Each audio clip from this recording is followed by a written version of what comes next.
فرماتے ہیں قرآن میں ہے ان الملوک اذا دخلوا قریۃ افسدوها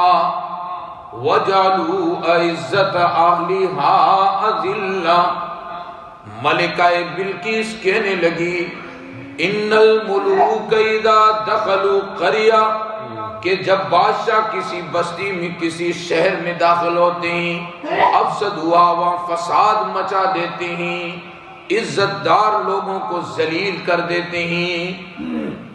حضرت تھانوی رحمۃ اللہ علیہ اس آیت کے تحت فرماتے ہیں ملوک سے مراد اللہ کا نام لیا جائے تو اس کا ترجمہ یہ ہوگا جب اللہ کا نام دل کی بستی میں دل کے قریے میں آتا ہے تو یہ دل میں آ کے ایک ہلچل سی مچا دیتا ہے۔ دل کے اندر جو دنیا جو محبوب بن کے بیٹھی ہوئی ہے، عزت دار بن کے جو بیٹھی ہوئی ہے، یا انسان کا نفس جو ہے وہ عزت کا، انسان کا نفس شہرت کا بھوکا بن بیٹھا ہے،